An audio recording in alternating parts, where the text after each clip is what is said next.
warahmatullahi wabarakatuh.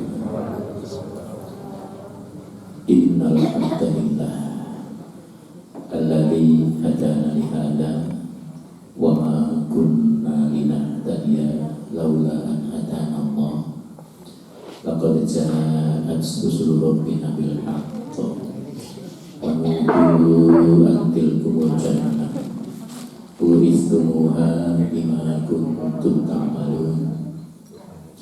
Nahmaduhu wa nasta'inuhu wa nastaghfiruh wa na'udzu billahi min syururi anfusina wa min sayyiati a'malina. May yahdihillahu fala mudilla lahu wa may yudlil fala hadiya lahu.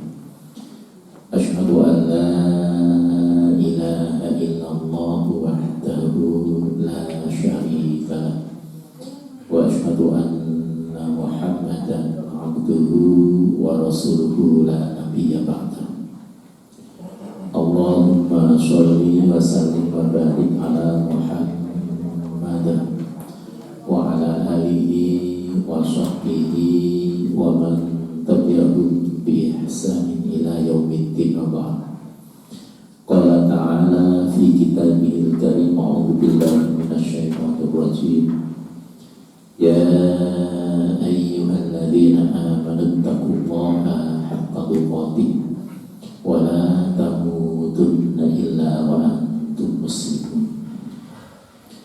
Alhamdulillah, Bapak Ibu jemaah yang dirahmati Allah, puji dan syukur kita panjatkan kehadiratnya yang masih menghantarkan kita sampai dengan detik saat ini bisa menghirup udara bebas, lepas, tanpa batas, gratis, sama sekali tidak dipungut dana olehnya.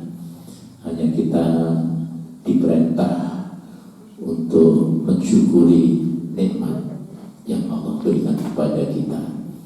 Karenanya mudah-mudahan keberadaan kita pagi hari ini merupakan salah satu bentuk syukur kita kepada Allah, agar janji Allah la in syakartum la azidannakum. Ketika kita bersyukur atas nikmat yang Allah anugerahkan itu, maka yakin Allah pasti menambah nikmatnya. Baik nikmat itu sehat yang Allah berikan kepada kita, jasmani dan rohani, sehingga kita digerakkan menjadi hamba yang ahli ibadah. Kita diberikan nikmat sempat sehingga memanfaatkan kesempatan itu insya Allah bernilai ibadah juga. Nah, karenanya mari kita awali kajian kita dengan bacaan basmalah. Bismillahirrahmanirrahim. Shalawat serta salam semoga senantiasa tercurah atas junjungan kita Rasulullah SAW yang telah membimbing kita di jalan hidayah. Karenanya pantas kiranya ketika kita terus merawat, mempertahankan dan mengkondisikan hidayah yang telah menyertai kita selama ini akan tetap istiqomah, sehingga ketika kita nanti menghadap Allah, mudah-mudahan Allah memilih kita kembali dalam kondisi yang husnul khotimah. Hari ini kita berada di tanggal insyaallah 18 Dzulhijjah, puncak bulan dari 12 bulan yang Allah izinkan kepada kita. Mudah-mudahan kita pun juga bisa menapai jenjang meningkat puncak ke puncak ketakwaan kita. Karena di bulan Dzulhijjah di situ ada bulan haji, di mana proses haji adalah miniatur kehidupan manusia. Di dalam proses ibadah haji itu manusia diarahkan oleh Allah untuk bisa sempurna, karena menyempurnakan hukum itu tidak akan bisa terlaksana ketika orang itu tidak merasa dirinya itu rendah dalam kondisi manusia tinggi menjunjung Allah Subhanahu wa Ta'ala. Karena Makanya kajian pagi ini saya mengajak untuk banyak mendiskusikan tentang tazkiyah, itu penyucikan jiwa kita. Antara lain yang akan kita bahas adalah, ini kemarin insya Allah sudah selesai, kita akan bahas tentang tawadhu atau rendah hati. Inti tawadhu merendahkan diri di hadapan orang yang layak untuk dihormati.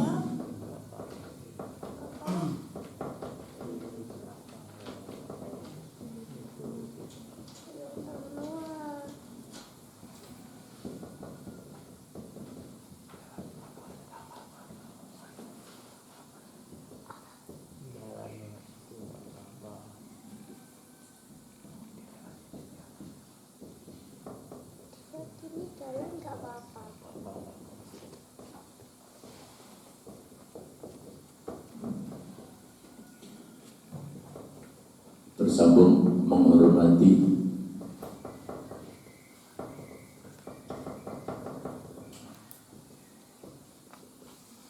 orang-orang yang memiliki kelebihan.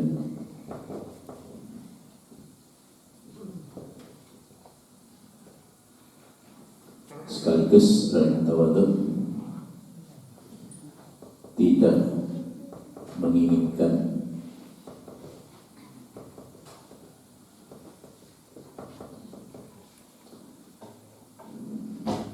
dirinya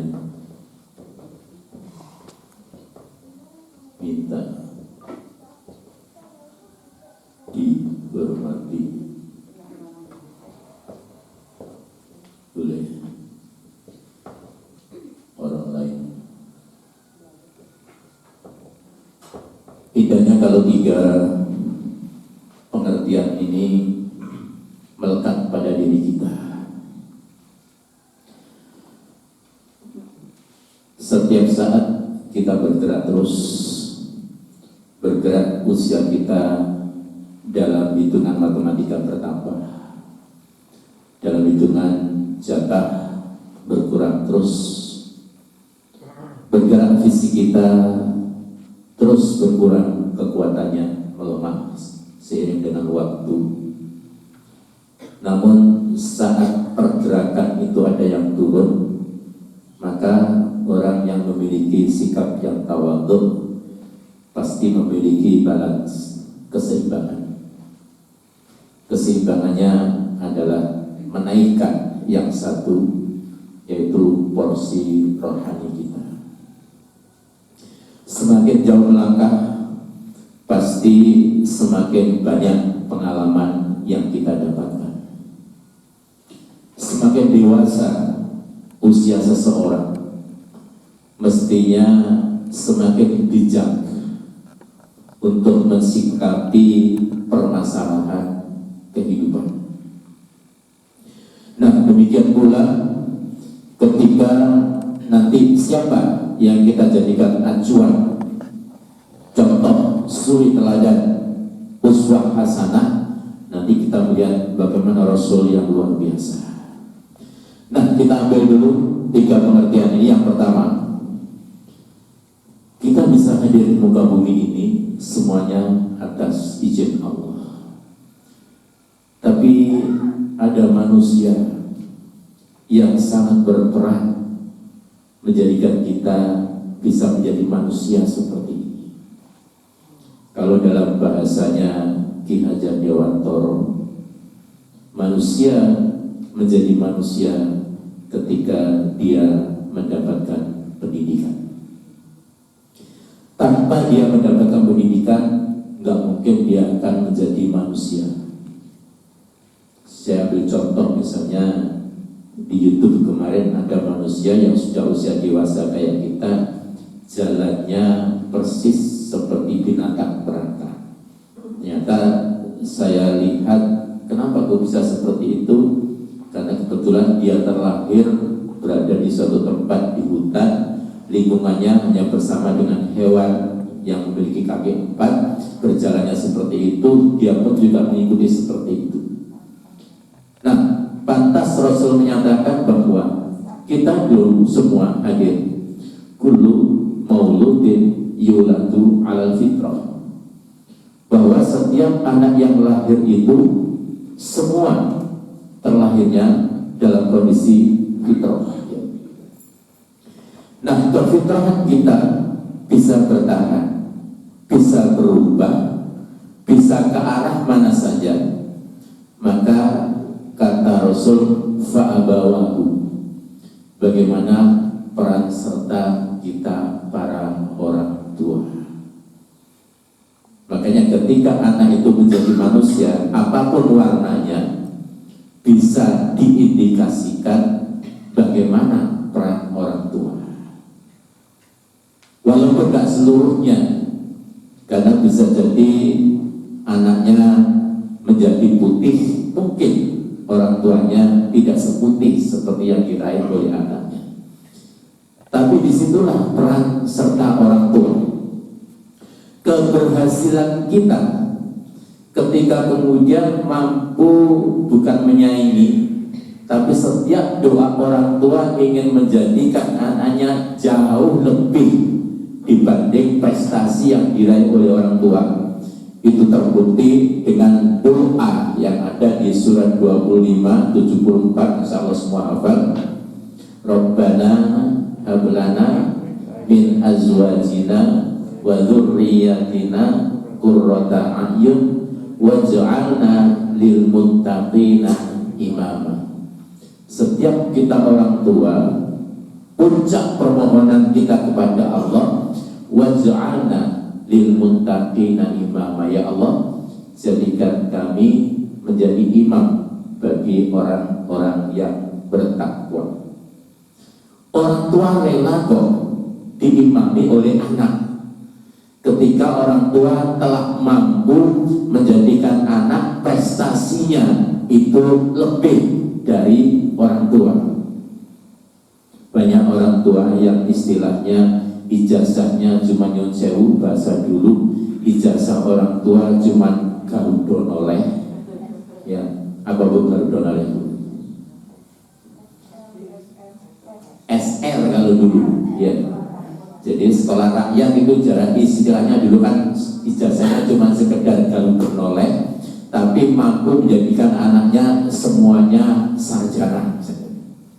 Nah, otomatis secara kehidupan sosial, misalnya di aktivitas sosial apapun bentuknya, ya anak yang tampil naik, ya, untuk menjadi pemimpin, untuk menjadi apapun bentuknya di sosial itu, karena stratanya yang dimiliki oleh anak lebih tinggi dari orang tua. Orang tua tidak akan pernah malu yang seperti, justru bangga. Tapi belum tentu anak yang telah dipoles oleh orang tua mampu menghasilkan strata sosial yang jauh lebih tinggi dari orang tua mensyukuri hal itu. Ada kalanya kemudian menjadikan orang tua beragam. Yang Rasul sampaikan, kiamat kalau sudah terjadi, anak tidak lagi menghormati orang tua. Nah, makanya ketika seseorang itu mencapai, ya, produktivitas ikhtiarnya cukup, mestinya orang itu semakin rendah hati, ya. Peran orang tua di sini, lihat di surat 17 ayat 24. Secara khusus Allah berpesan kepada manusia, wakhfid lahuma janaha dzulli minar rahmah. Wahai manusia, engkau juga dulu asalnya dari orang tua. Ada di dalam rahim ibu 9 bulan 10 hari, lahir dengan pengorbanan yang luar biasa. Bahkan hamil melahirkan itu betapa beratnya bagi seorang ibu. Sang ayah berpadu dengan ibu menjadikan kau anak menjadi manusia yang gagah perkasa, cantik, jelita, berhasil dalam segala aspek kehidupan dunianya. tapi yang diharapkan dia menjadi inspirator untuk kembali harmonisnya di akhirat nanti. Gak ada artinya ketika keberhasilan orang tua menjadikan anak itu memiliki kehidupan yang tinggi, tapi kalau nanti di hadapan Allah dia bukan menjadi orang-orang yang bahagia. Makanya ketika anak sudah berhasil, ketika ayat itu dilewati dulu dengan berubahnya kondisi orang tua yang sudah kondisi kibar, yang sudah kondisi sepuh, yang sudah kondisi rapuh, yang kulitnya sudah gak kenceng lagi kayak dulu, jalannya gak tegak, rambutnya sudah putih, bahkan beragam, bukan penderitaan tapi ujian yang Allah berikan kepadanya. Saat itu Allah menjurus kepada anak, perlakukan orang tua dengan sebaik-baiknya.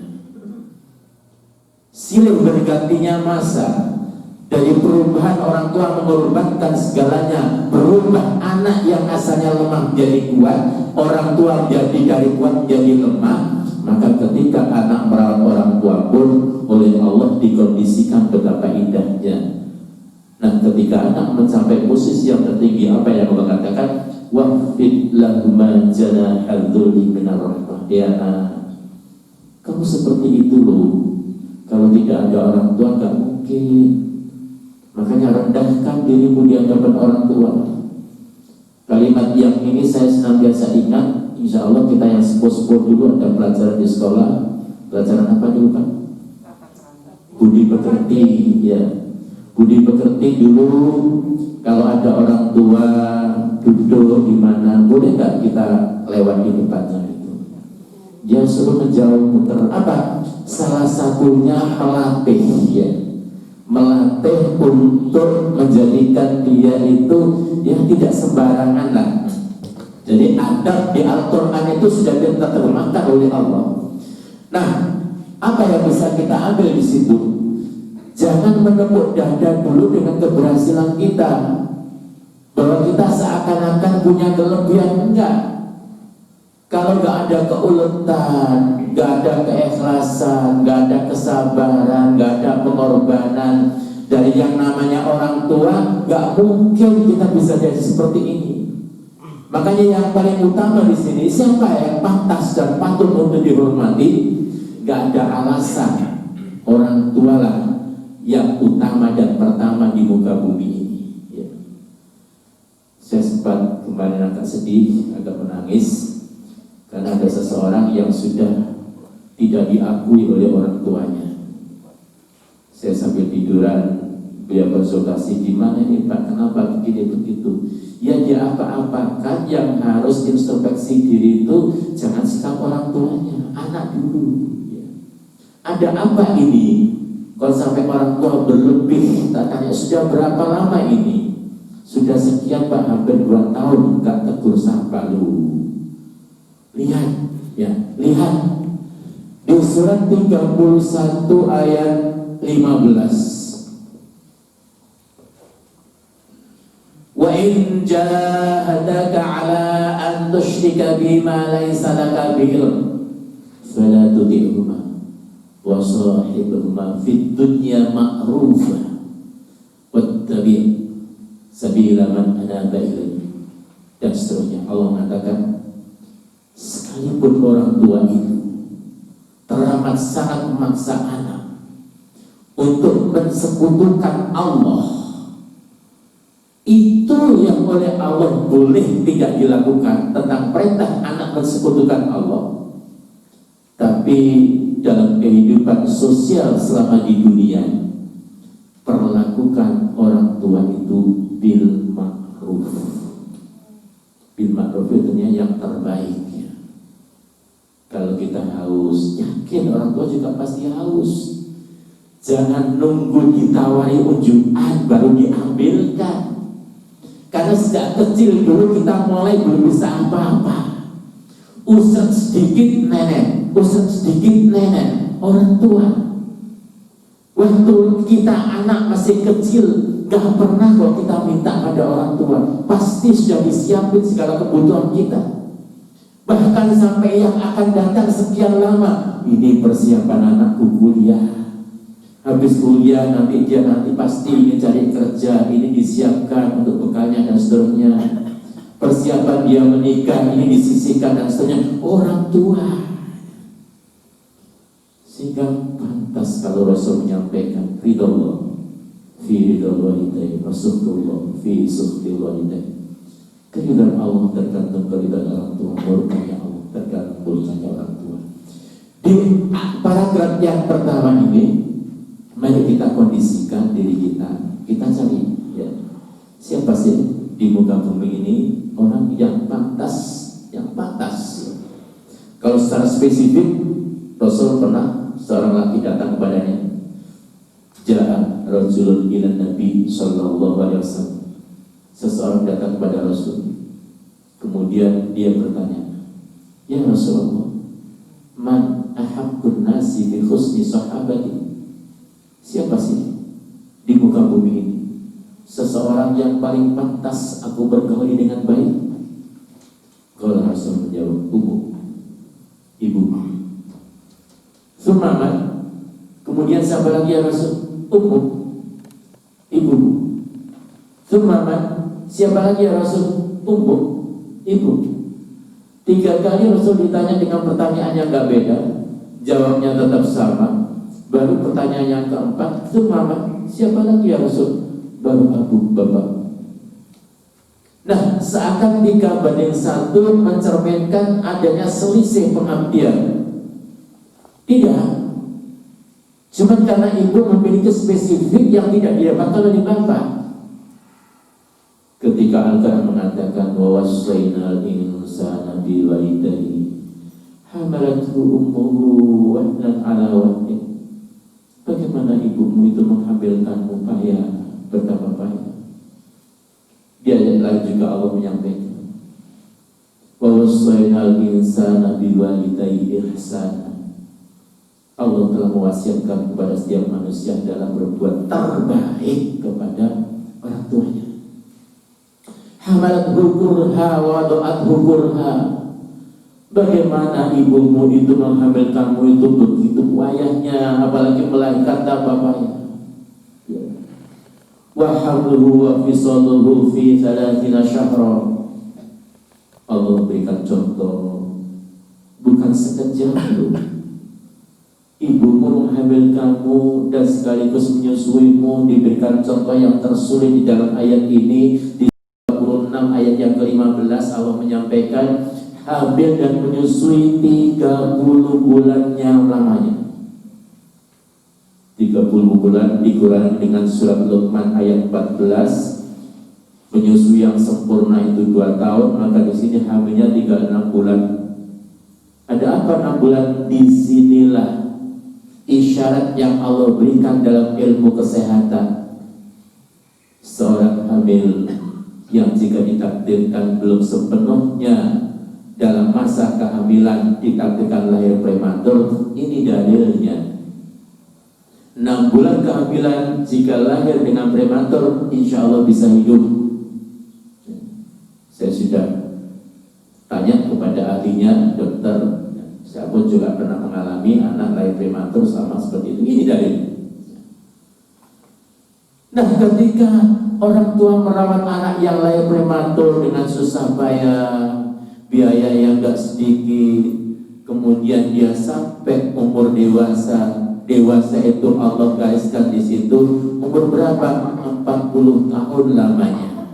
Baru dia berdoa. Bukan berarti menunggu umur 40 dia berdoa, tapi susah payahnya orang tua yang telah merawat anak sampai menjadi dewasa. Ini di sini tidak ada alasan ketika anak itu berhasil tidak hormat pada orang tua. 1. Karena seorang orang tua tinggal ayah atau mungkin ibu, mohon maaf lebih ibu, masih sanggup untuk merawat sejumlah anak. Tapi belum tentu anak yang banyak. 10, 15, sampai 20 pun belum tentu sanggup merawat seorang orang tua. Benar? Tapi kalau orang tua masih bisa, merasa apa? amanah yang luar biasa, keikhlasan khusnudun kepada Allah. Tapi kalau anak yang banyak dititipi seorang orang tua, sudah perjanjiannya luar biasa.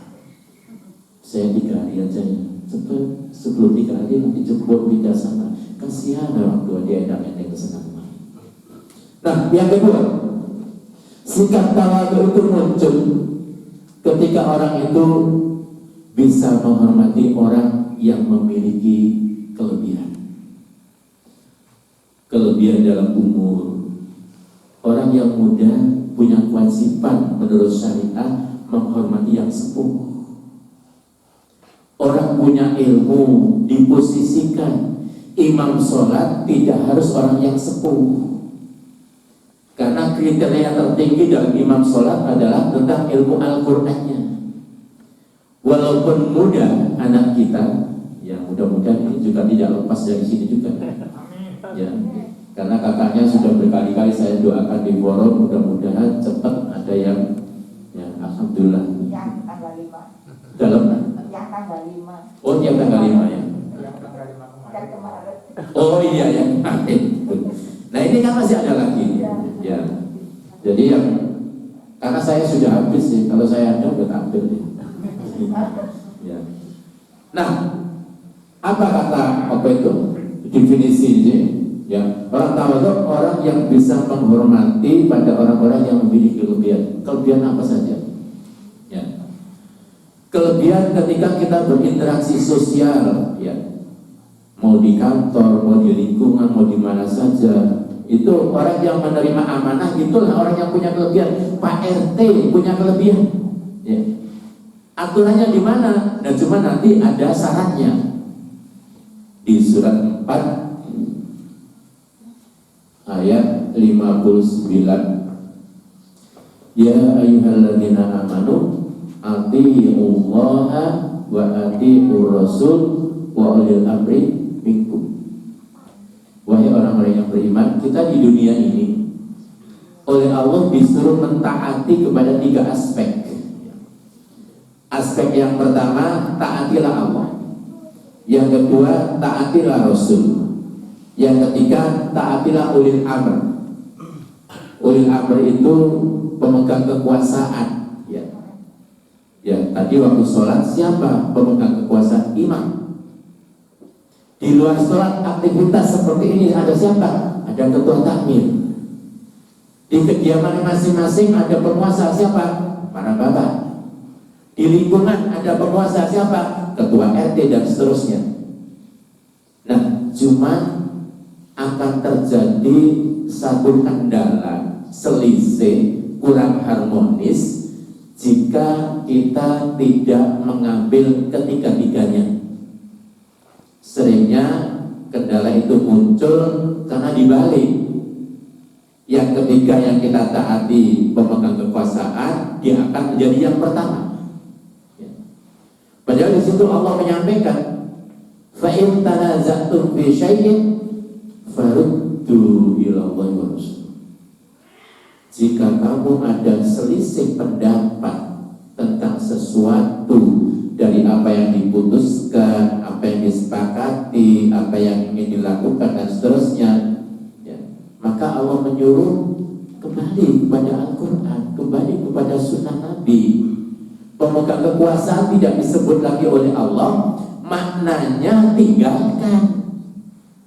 Nah, carut-marutnya kehidupan kita di dunia ini karena justru yang paling dominan adalah instruksi, arahan, aturan, ADART, undang-undang dari satu pemegang kekuasaan.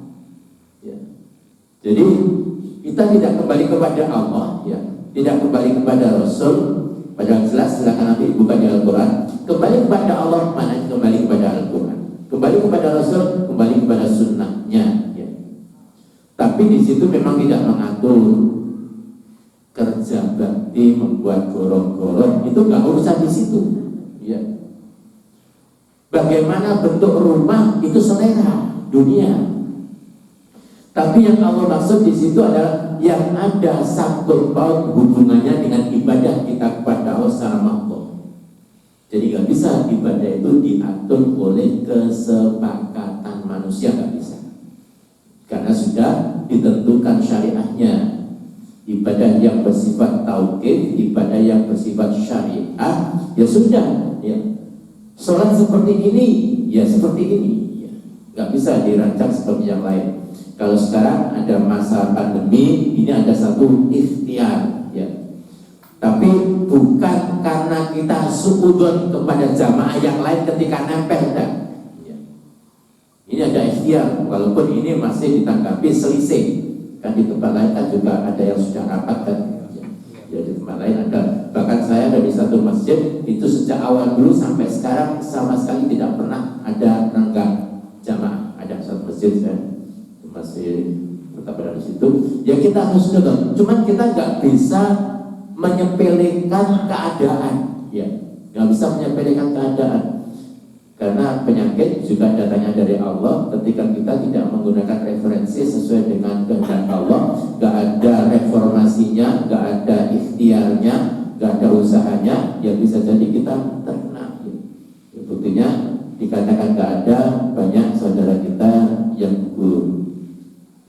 Dikatakan ada, kita juga nggak pernah melihat. Kenapa kok pasar aman-aman saja misalnya di tempatnya, ya nggak bisa gitu. Nah makanya di sini, ayo kita kondisikan jiwa kita menjadi orang yang tawadhu dengan menghormati, ya, menghormati orang yang memiliki kelebihan. Yang ketiga, ini kembali pada diri kita.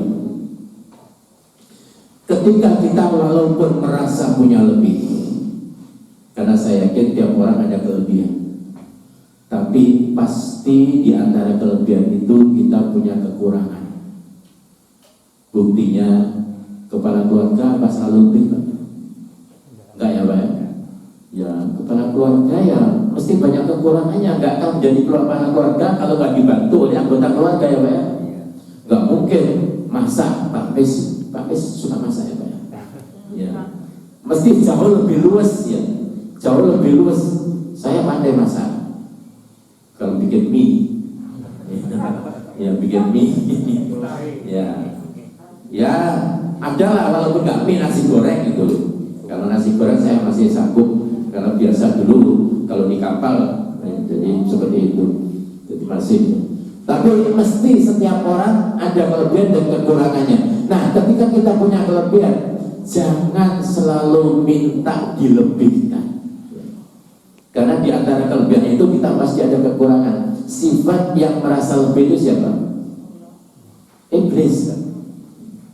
Mana ada ala anta buddha in amartun. Jadi ketika iblis di surat 7 ayat 12 Allah panggil dia, apa sih yang menyebabkan kamu kok nggak mau menghormati Adam ketika aku suruh menghormat? Kenapa? Ya. Dia nggak sadar siapa itu Allah, siapa itu dia, siapa itu Adam. Bukankah Allah itu Al-Khaliq? Semuanya makhluknya Allah. Nggak pantas makhluknya Allah itu menyalahi titahnya Al-Khaliq sang pencipta. Tapi dia membuat argumentasi sesuai dengan keinginannya dia. Makanya jangan kaget kalau kemudian banyak penyelewengan barangkali, banyak kesalahan dan seterusnya. Kesalahan penyelewengan kemudian ditutup dengan argumentasi yang bermacam-macam. Jangan heran, karena itu sudah dimotori dulu oleh iblis. Apa jawab iblis? Qala ana khairun min. Ya Allah, kan aku lebih baik dari dia Adam. Apa argumentasi dia?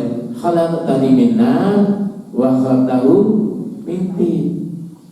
Kan kau ciptakan aku dari api, dia cuma dari tanah. Coba kalau tanah dibakar api, bisa nggak?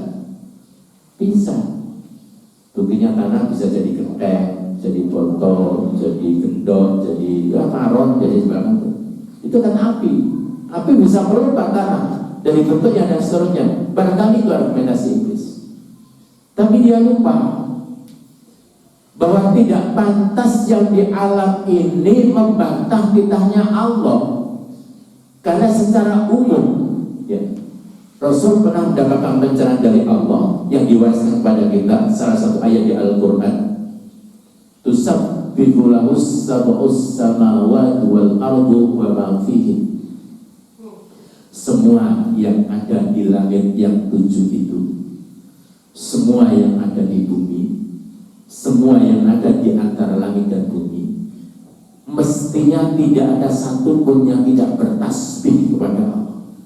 Tidak ada satu pun yang tidak memuji kepada Allah. Tidak ada satu pun yang tidak patuh kepada Allah. Tidak ada satu pun yang tidak sujud kepada Allah. Sampai Allah mengatakan, kau tidak akan pernah tahu bagaimana cara tasbih mereka.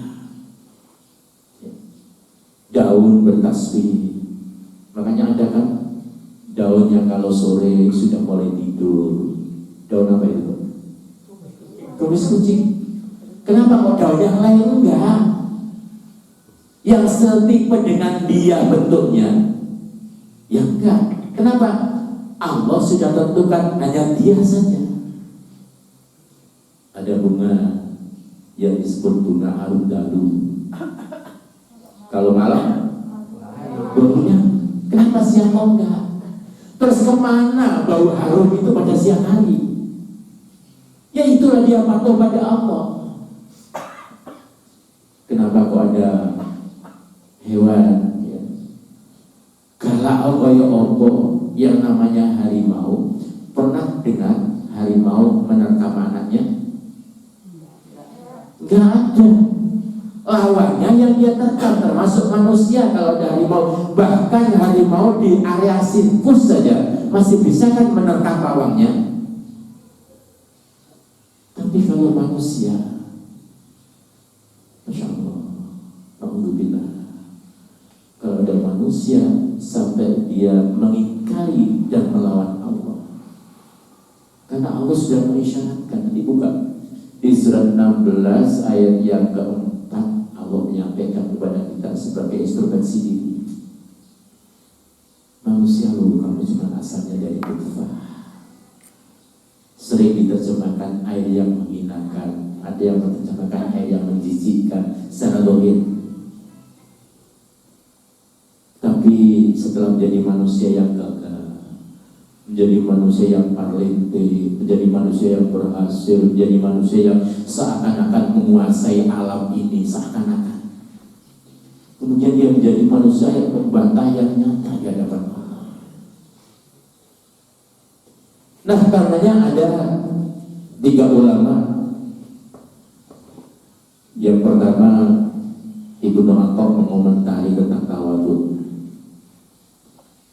Apa kata Ibnu Atha tentang tawadhu? Tawadhu menurut Ibnu Atha adalah menerima kebenaran dari siapa saja yang mengatakan. Kita ini di masyarakat sering kalau yang mengatakan itu pejabat tinggi atau orang yang punya kedudukan, itu kita mandu-mandu aja. Tapi kalau yang mengatakan itu orang rendahan, pasti berpikir panjang. Makanya seorang sahabat Umar bin Khattab itu pernah meninggalkan athar kepada kita. Athar itu ucapan para sahabat. Kata Umar, undur maqil wala tandur maqal.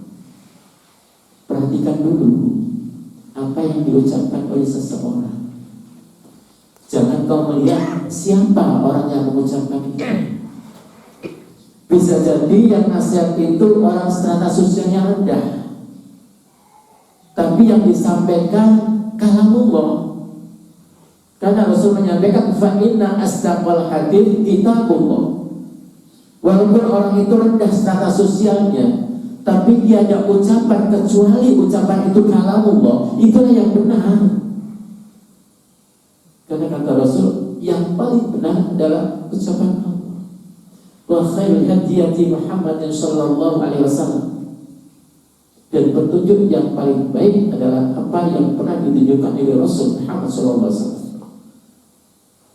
Nah, makanya Ibnu Atha mengatakan orang Orang yang tawadhu itu orang yang mau menerima kebenaran yang diucapkan oleh siapa saja, tapi yang diterima bukan orangnya, ucapannya. Kemudian ada seorang ulama lagi, Al-Alama Al-Aini, menyampaikan bahwa ini ada hubungannya dengan kekuasaan. Dia menggarisbawahi ketawaduan seorang yang berkuasa. Orang yang berkuasa yang tawadhu, dia menunjukkan kerelaannya, menunjukkan kesiapannya untuk turun dari kedudukannya kapanpun juga. Dia sadar. Kenapa? Kekuasaan dari siapa? Allah menyampaikan di surat 3 ayat 26, Qulillahumma malikal mulki tu'til mulka man tasha wa tanzi'ul mulka mimman tasha wa tu'izzu man tasha wa tudhillu man tasha biyadikal khair innaka ala kulli syai'in qadir. Jangan bangga orang yang sedang berkuasa, tapi setiap orang yang beriman memang dimotivasi oleh Allah untuk bisa berkuasa, tapi kekuasaannya harus mengemban amanah agar kalimat la ilaha illallah itu tegak di muka bumi Allah, agar rahmat lil alamin itu terwujud bagi siapa saja, agar aktivitas yang kita emban dan kita kembangkan di lingkungan kita itu membawa maslahat bagi siapa saja. Makanya orang beriman harus tampil. Kalau orang beriman tidak mau tampil mengemban amanah di lingkungannya, maka belum tentu lingkungan itu akan mendapatkan rahmatnya Allah. Ketika yang mengendalikan amanah ini para pendusta misalnya, orang-orang munafik barangkali, orang yang beriman tidak beriman, pasti mereka juga akan memanfaatkan dan menuju pada visi misinya. Misalnya melegalkan prostitusi misalnya, ya misalnya kemudian supaya ramai di kampung ini, ayo kita adakan sabung ayam misalnya, dasarnya. Tapi kalau orang beriman berbeda. Nah, makanya kata Al-Alama Al-Aini, orang yang berkuasa itu dia tidak menggebu mempertahankan kekuasaannya, tapi dia siap suatu waktu. Kenapa? Allah yang memberikan kekuasaan, Allah pula yang mencabutnya. Maknanya ketika kita berkuasa, sadar kita akan mempertanggungjawabkan bukan hanya LPJ di dunia, tapi laporan pertanggungjawaban di hadapan Allah nanti. Makanya di situ Allah memberikan motivasi. Ada kalanya orang yang diberikan kekuasaan nanti akan mulia di sisinya, ada kalanya akan hina di sisinya. Ya tergantung. Mulia di dunia belum tentu sama di akhirat. Mungkin dihinakan di dunia sampai masuk penjara, tapi mulia di sisi Allah banyak kan? Orang-orang yang ahli ibadah, para ulama masuk penjara. Contohlah Buya Hamka. Apakah nasibnya jelek ketika di penjara?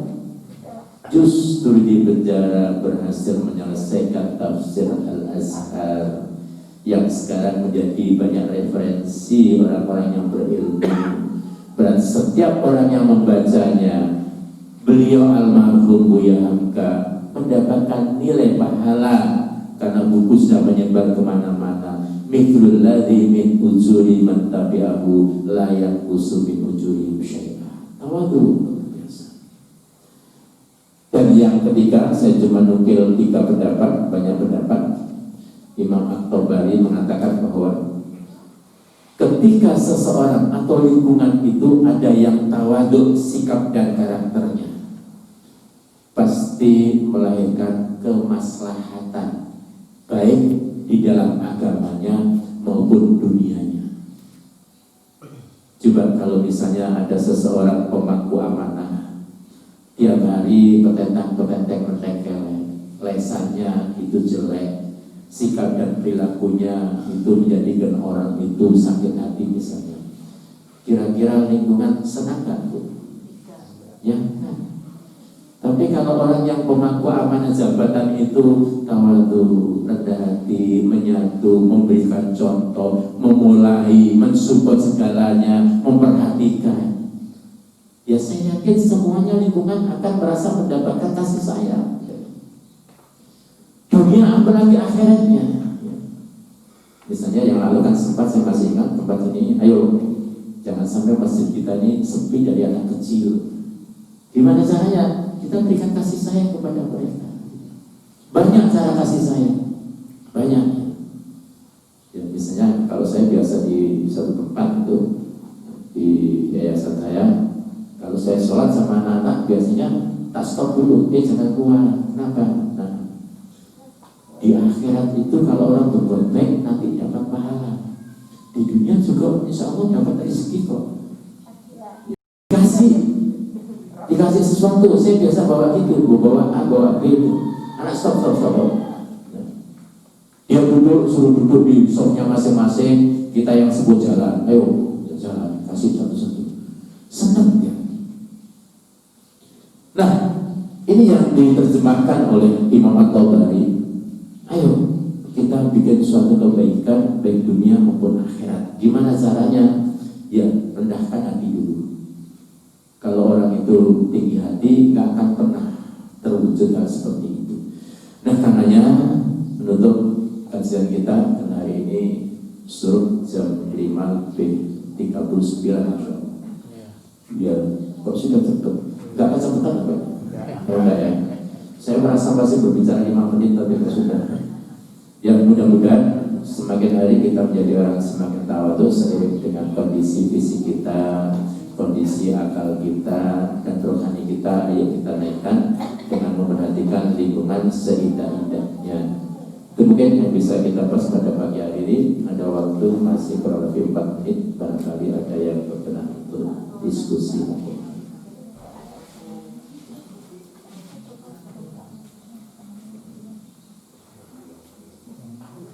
Kenapa Pak? Capek semuanya? Oh, iya. Itu berarti tandanya masih hidup Pak. Jadi kalau orang bisa capek itu karena masih hidup. Orang sakit bersyukur masih merasakan sakit. Ya, masih hidup. Karena yang sudah lepas antara roh dengan jasad sudah nggak bisa sakit. Ya, bisa sakit.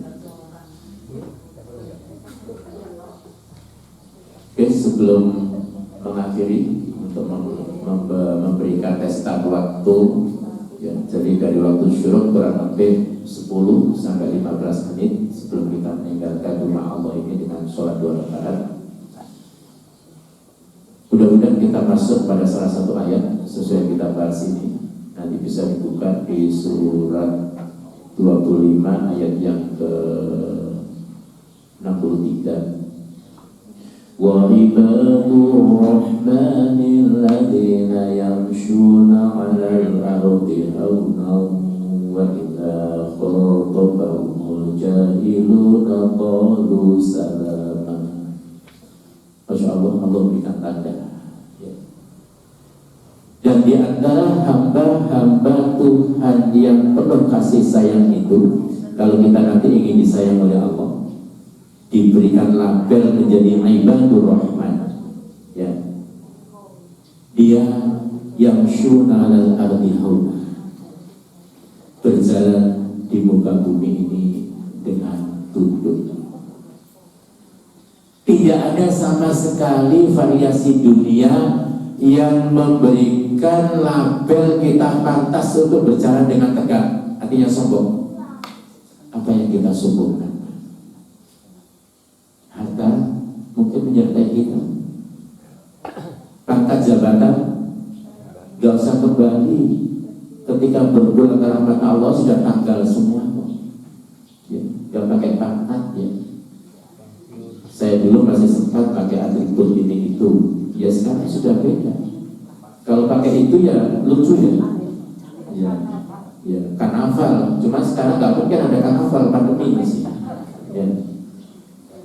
Nah, harta melimpah, orang yang meninggal dari golongan hartawan sampai orang yang meninggal dari orang-orang yang bersahaja hidupnya, kembali menghadap Allah, fisik yang dibawa sama atau beda? Sama. Jadi kemarin saya di satu tempat di rumah saya Mas Ari, persis di sebelah rumah. Satu hari yang meninggal 2. Satu hari meninggal 2. Yang satu meninggal jam berapa saya? Jam 10 ya? Jam 10, kemudian satu meninggal jam 1. Jadi yang satu masih belum dimakamkan, satu lagi meninggal. Padahal yang satu meninggal jam 1 ini barusan takziah dan tempatnya meninggal jam 10. Ya. Masya Allah, Allah berikan contoh yang luar biasa. Sehingga kemarin saya ketemu dengan salah satu orang yang situ, yang situ meninggalkan ini banyak. Yang satu meninggal, yang kehidupan seperti kita biasa-biasa. Ternyata yang dibawa sama, cuma kain kafan aja. Yang sekarang lagi rame nabung emas 24 karat, kira-kira di bawah? Di bawah? Di bawah mana? Oh iya, di warisnya ya. Ya. Nah, dari situlah pelajaran yang sangat berharga untuk kita. Ya. Walaupun orang itu nggak tahu kelas mana saja yang tinggi sana itu meninggal, ya tetap seperti itu. Di makam juga nggak mungkin ada ajudan yang menemani. Ya, ajudannya masing-masing adalah amal selama kita hidup. Ayo, mudah-mudahan kita diberikan kesempatan oleh Allah tetap istiqamah dalam ibadah kita sampai akhirnya ridho dan barang Allah menyertai kita, dan mudah-mudahan ketika kita kembali, kita semua kembali dalam kondisi yang husnul khotimah.